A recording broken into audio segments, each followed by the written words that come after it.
What a game to end the night on. The stress, the focus, the plays, mistakes, perhaps, as well. Oh, there were too many to count. It's an 84-minute game. I mean, that's just how it is, though, right? It's like Seb said, the longer the game goes, the more 50-50 it's going to be. Yeah. One person messes up, oops, game over, rip.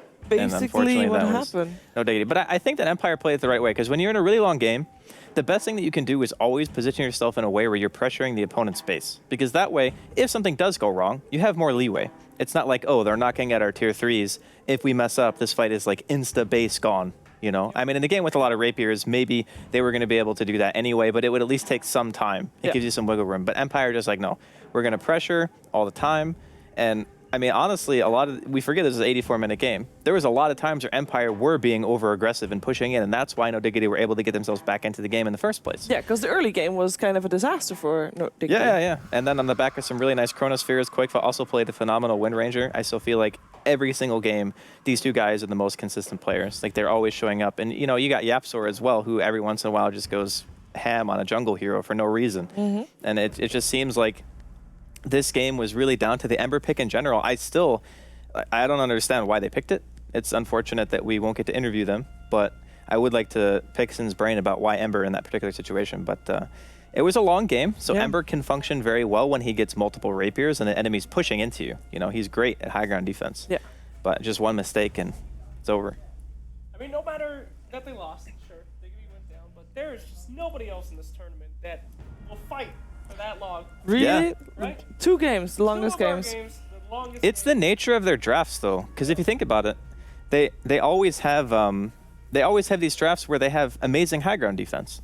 You know, they pick Double, great high ground. They pick Ember, great high ground hero. Like, they always have these fallback mechanisms where it's like, okay, even if our game goes suboptimally for like the first 20, 30 minutes, we can fall back on the idea that if we are 5 inside of our base, it is extremely hard for you guys to actually go in. So to some degree, it's definitely down to their drafting, but it also has to do with play. And I think that Kezu had a really good performance as well. Probably kept them in the game way longer than they had business being in that game, in my opinion. But on the back of that, maybe Empire made some mistakes. And during this time, Slacks is trying to figure out how to work his microphone. Hello?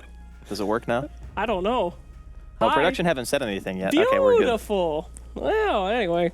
Gorgeous. Yeah, it was probably better for the show if I was muted anyway. Let's be honest. Well, they did play sell yourself longest short. games, and like No Diggity. We'll look at the standings in a second, but it's really rough for them because they had rough. 4 They games went from today. 7-3 to 8-6. Yeah, they had a very strong lead, and if they just got a couple today, they would have been set. But welcome to Dota. It ain't a fairy tale. Sometimes you're looking good. Sometimes you're scrapping to get by, and it looks like Diggity's back to the scrap pile, baby. Yeah. Well, I mean, a lot of it has to do with the idea that, you know, you see a new team, they get some, you know, they call it like the honeymoon phase, right? Yeah. Where you're doing really well. People haven't really figured out what you're doing yet. I have actually written down on my notes, like for the pre-show. Yeah. But we had a lot to talk about then, so I didn't get to mention it. But they were on a winning streak last week. Like, they won like 9 games in a row. No Diggity did. Yeah. And then people started watching the replays, and then they were like, okay, this is what they do. Ah. And then all of a sudden, teams seem a lot stronger And no against honeymoon them. phase.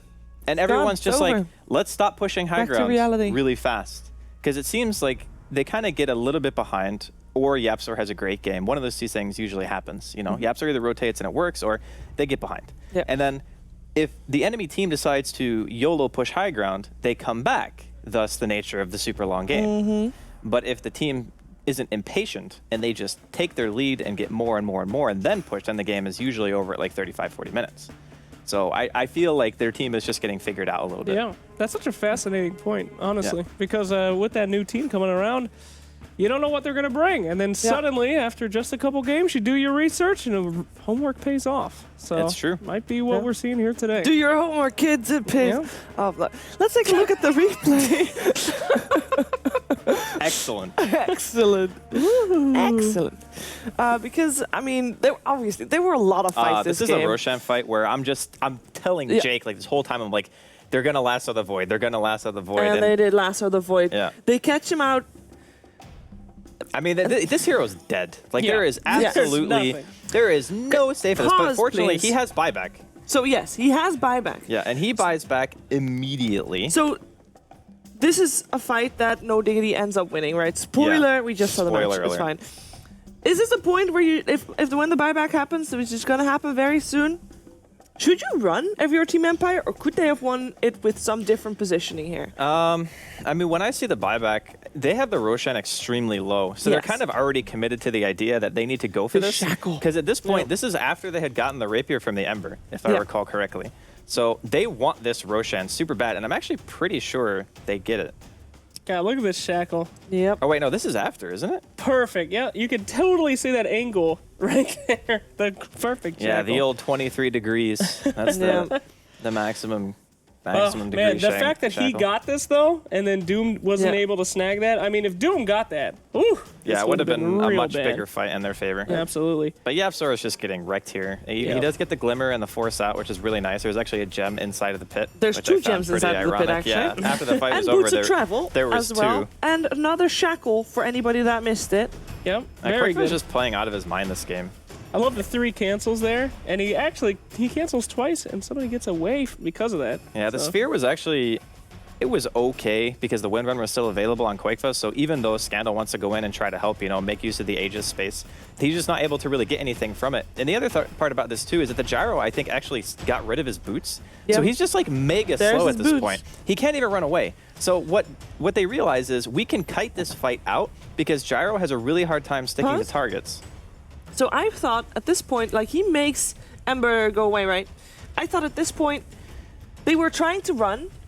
Then he saw that he got Ember low and was like, hey, maybe I can fight this. Well, the problem is he has to turn and hit. Because he has no boots and because he has Satanic and Rapier, he wants to try But to he's heal up. surrounded by enemy Yeah, heroes. it doesn't matter if he's surrounded though, because Can he he doesn't not? have a choice. He literally cannot run away. He Yeah. does not have Oh, boots. yeah, he actually he has- does not okay. have S and Y. He has to turn and hit enemy heroes. Okay, play. No way out. Well, it does pops a work. I mean, Satanic. look at all that health. that he He's gets. got Scotty, so it helps him get like one extra auto off, which is fine. But this is the stage in the fight where it's already won for No Diggity because not Scandal. Ramses can't stick on a target. Like they're trying to go in as best they can, and they kill one. But as soon as this disengage happens, Ember and Void have insane mobility. So Yeah. you're never going to be able to Look stick at to how them. low he is and already. this is when they just say, "Oh yeah, Hello. we can actually just go in, sleight of fist, Oh. 2 kills." God, that's so Got good. him. So basically, the way the fight goes is they commit to Roshan really hard. The Chronosphere ends up getting 1 kill on the Aegis on a Gyro, which ends up working because he didn't have boots. Yeah.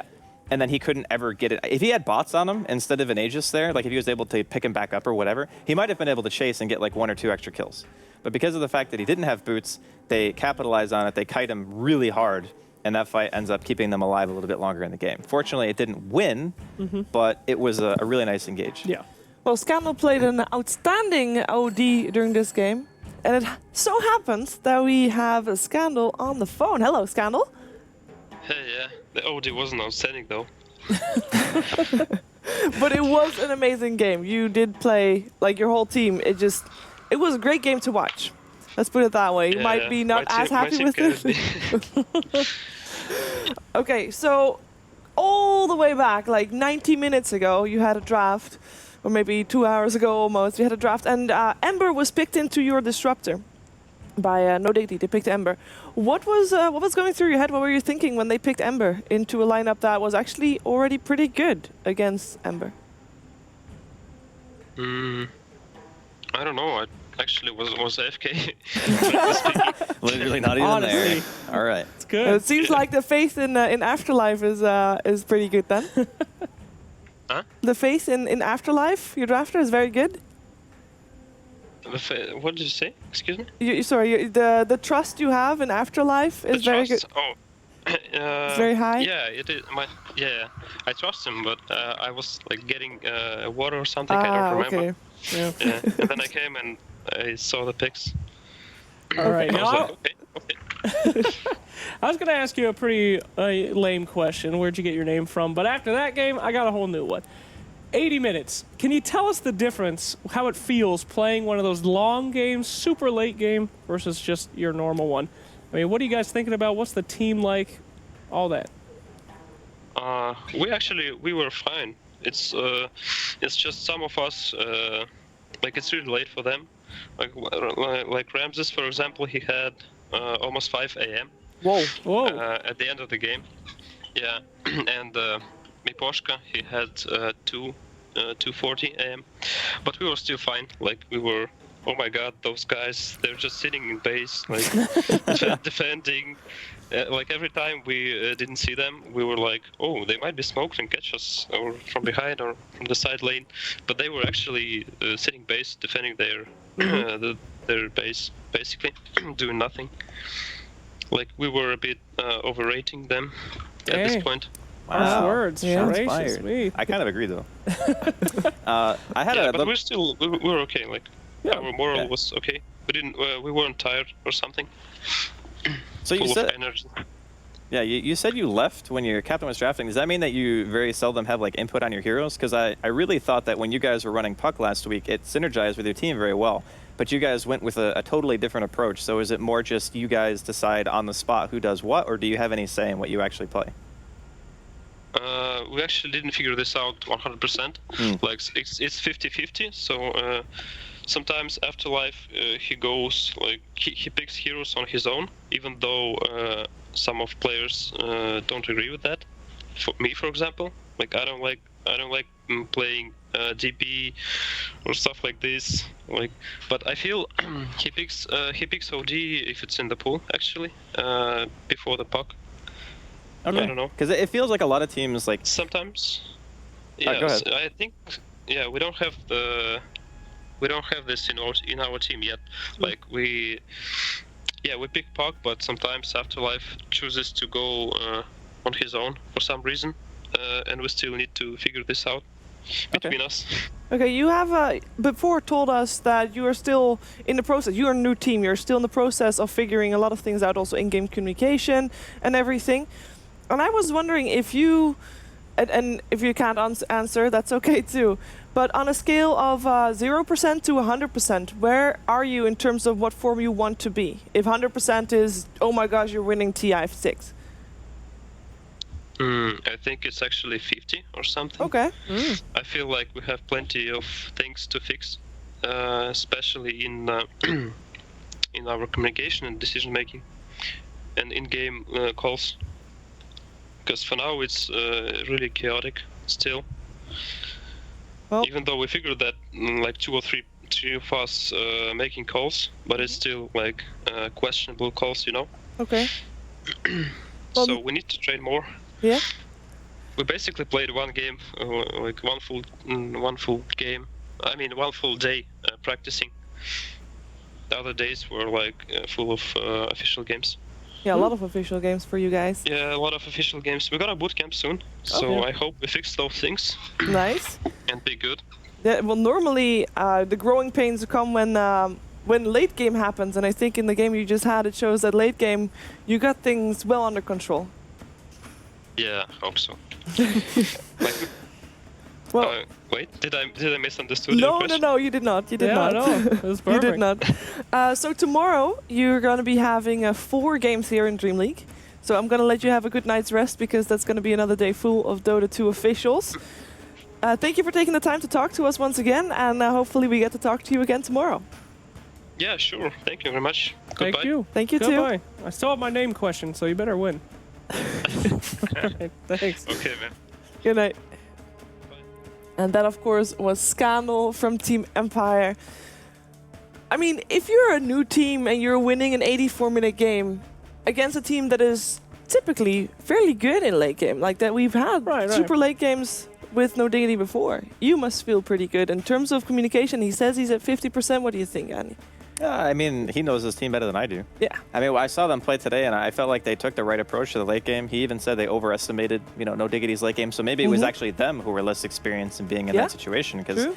there were points in the game where, you have Ember, you want to try to split push, it's kind of scary, there's rapiers in the field. Like, there's so many things going through your mind that you never really know what the 100% best call is at any given point. So It's good practice. I mean, I thought that it was a fairly solid game, but they were impatient. They did show a little bit of their true colors during the mid game that got them to that stage in the first place. So I do agree that there's a lot of things that can be fixed. But I think after a boot camp, they could be a very serious threat. Yeah, it seems so indeed. We can take a look at the standings and see how Empire and most importantly No Diggity is doing after today, because No Diggity has played all their games right now. They are on 8 and 6, and I keep saying this, but rather than looking at wins and rankings, please look at the amount of losses each team has. Yep. That's normally the way where you see if people are going to end up below the line or if people are going to end up above the line. Now, we did a bit of a guess, I think, earlier this season what amount of losses you could potentially have. And I think we ended up at like 5 is maybe possible. But 6 is definitely not good. 6 is you are not in control of your own fate. Exactly. Which is not where you want to be. They need Vega to lose. They need Empire to lose. And that's going to, like, Empire is having 4 games tomorrow. So Empire is going into their last stretch tomorrow. 1 game against Na'Vi, 1 game against Ad Finem. Basically, they need to win those games. Well, that's what it comes down to. The Na'Vi one is the super important series. Because I think after what they showed today against No Diggity, they should be pretty heavily favored against Ad Finem. So with that in mind, if they trade 1-1, okay. If they 2-0, that's great. And then they're, I would almost say, guaranteed a spot. Yeah. It would be pretty hard for them to not have the spot if they 4-0 tomorrow. I mean, they're looking good after today. They really are. And it's important to keep in mind that Na'Vi is the team that everybody still has to face apart from No Diggity. Yeah. So in terms of common threat that everybody needs to kind of beat in order to get ahead, because Na'Vi is definitely still a contender for the top 3 as well, I feel. Na'Vi's the gate guardian, dude. Yeah, the gate guardian, I like that. It can definitely be the case. But again, it depends on what Na'Vi shows up. Are we getting game 1 Na'Vi? Are we getting game 2 Na'Vi? That's really the coin, right? Yeah, it really is. And unfortunately, it seems that way. It's not a rigged coin. So we do get really good games and then really mediocre games. I love it. The guys controlling your destiny, you don't know how the hell they're going to play. That's the fun. That's the Dream League. Yeah, that for is you. the Dream League. Yeah. For the teams, they're like, oh my God, I wish we had just won the games today. Our life would be so much easier right now. Yeah, that's how that goes. Well, if you want to be happy, you probably shouldn't be playing Dota, okay? It's a stressful game. No, it's fun. Yeah, it's fun. It's fun. Don't The make game me- is great. The games are great. And if you have, by any chance, missed any of the games, those which are great, by the way, which we just already discussed. We got you covered. You can go to youtube.com/DreamLeague, and there you can find all the games. Not only games, though. We also have the pre-show on there and all the red buttons that have occurred on the show. So far, we've had 8 red buttons. So you can find them all on there, I think. I hope I'm not telling you lies. Also, you remember the recap of the week that you saw? I believe that is either it might not be on the Dream League channel. I believe it was made by a gentleman named Edgy, Cutting Edgy. So you can check that out on his YouTube. And I believe that is the case as well. If you want to check out behind the scenes footage, you can find that on Snapchat. DH Dream League, and loads of tweets at DH Dream League as well. So there's that. Now tomorrow we will continue. We're going to continue at 1800, and it is going to be double the header for Empire. So if they convinced you today, if they turned you into a fan, or even if you're not and you just want to see what's up with these guys, as they are looking pretty hot right now, you can tune in 1800. Empire versus Na'Vi, Empire versus Ad Finem. We'll be there. Hopefully you'll be too, and we'll see you then.